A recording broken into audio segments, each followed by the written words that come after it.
Thank you for joining for another whiskey review. Today, we're going to take a look at the Caol Ila, 1982, 35-year-old, released in 2018. Dustin, we recently brought to folks Caol Ila 30. Yep. We might Wonderful do a comparison between those two, but a very similar bottle.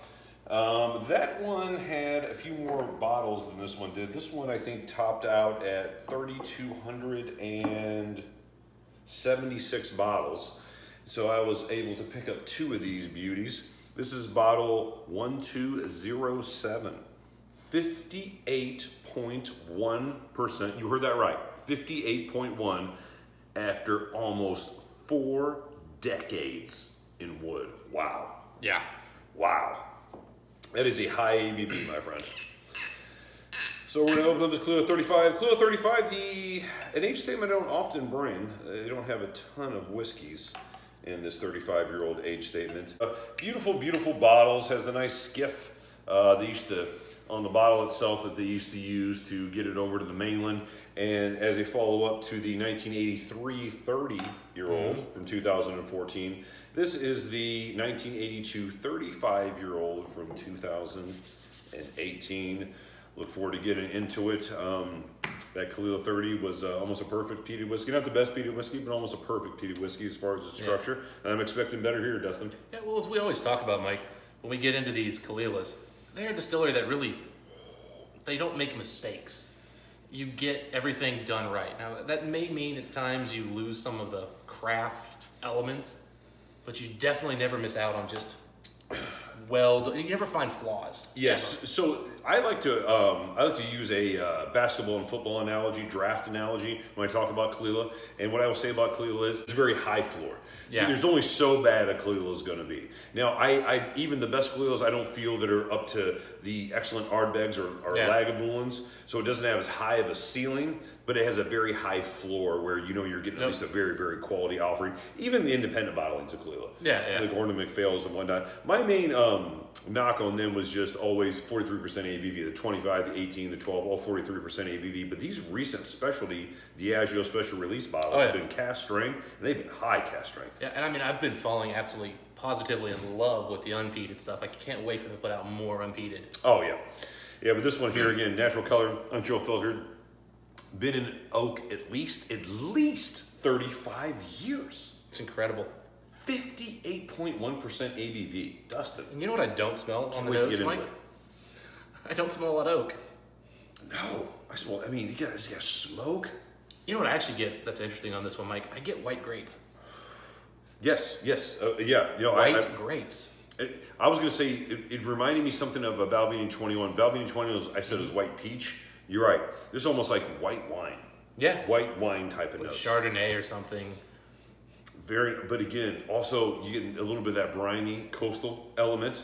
The smoke from the peat, very fresh peat again, just like with the 30, very, very fresh. You know what I gotta say? Peat loaf. It's that muted peat. I mean, it's not blowing away. Really, it's the grapes are what's just coming out of me. Now I'm starting to get a little oak.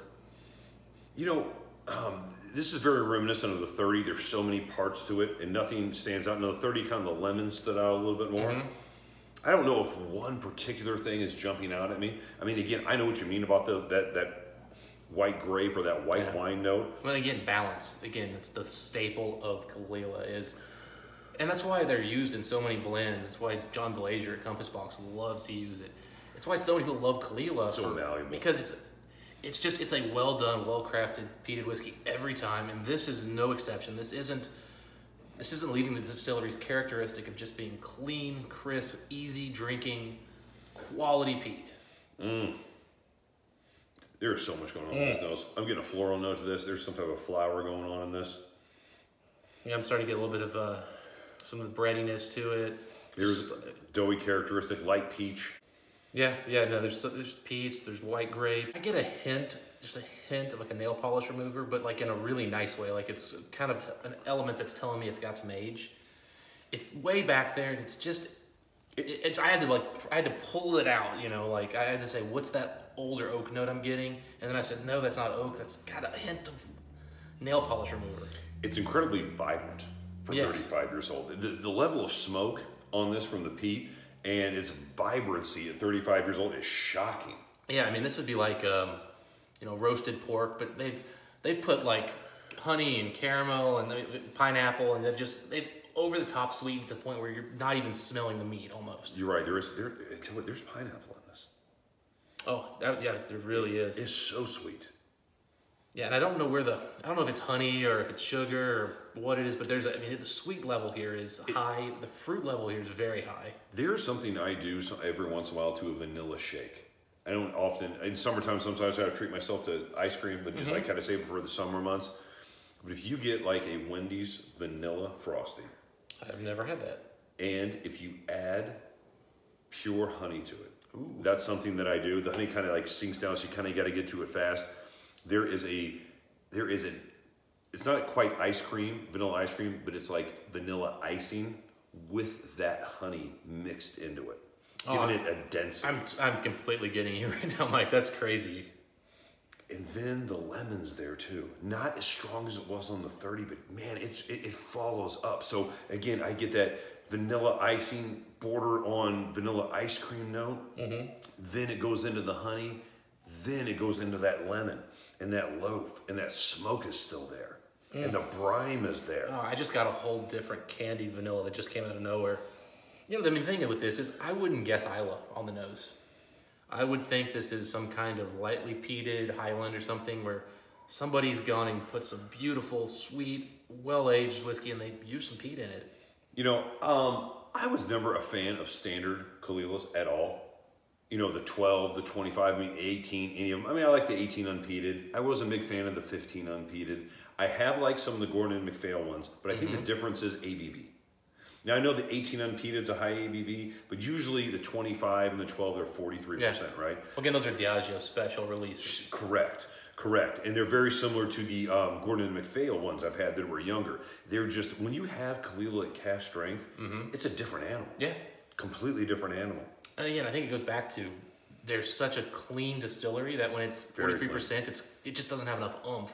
Whereas when you bring in the cask strength, now you can really appreciate how clean it is. How much is there? Because it gets whitewashed almost. Yeah. You know, because at 43%, you just lose the flavors because Caol Ila doesn't have these things that jump out at you. Correct. Again, it's a very malleable malt. I understand why they use it in blends, but as far as a single malt and by itself, it is very subdued from what I would expect, especially from an island like Isla, where it's easy to get covered up by stronger whiskeys. But this one, man, this stands on its own with anything. This is a stunner. Yeah, Mike, I could nose this thing for, oh my goodness. I mean, we could go. Dustin, the second I had this, I instantly got a second bottle, as you know. Yeah, oh, absolutely. Because we found some really great deals on it. And earlier I had said, in our previous review, on review 222, I believe, of Talisker 30, it's almost a perfect peated whiskey.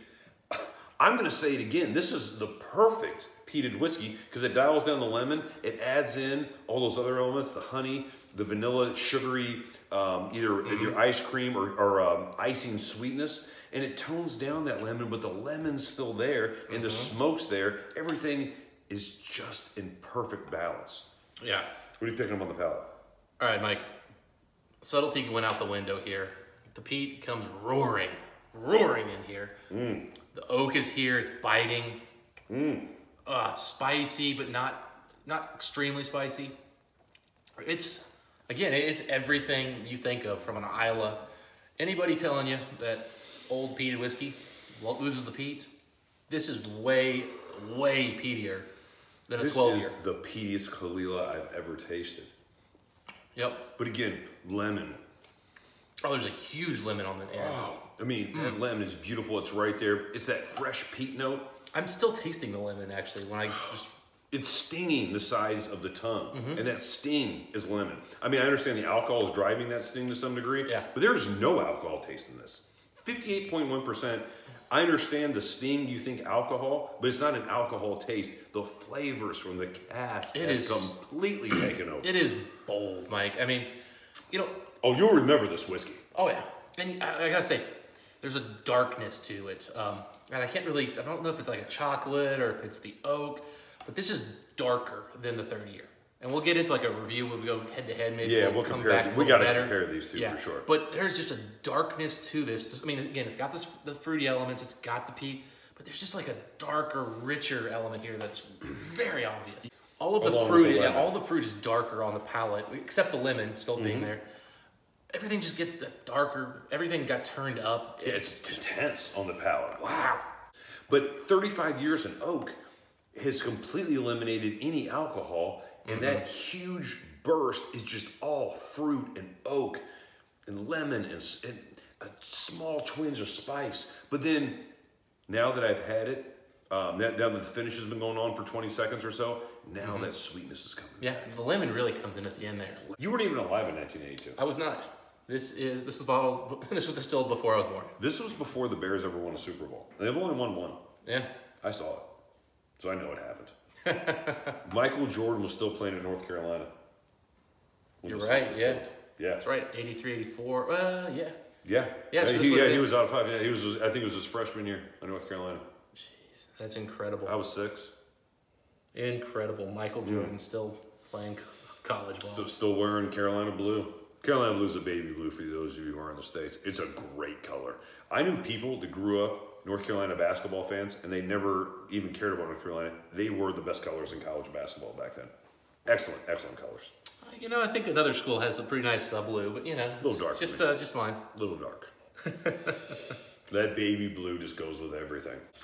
All right, so Dustin, we add a little bit of water, a couple small drops of water, because I really don't want to unravel something that is a beautiful masterpiece to begin with. Are you picking up anything different? It's actually very different on the nose. Give it to me.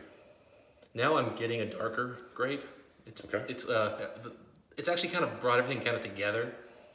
There's still the same fruity notes here, but I can't pull them apart as easily now. And I kind of like that, in that it's, instead of opening it up, it's actually Melted it. Yeah, it's, you know, that melting pot. I'm also noticing a little bit more earthiness, a little more peat, a little more smoke.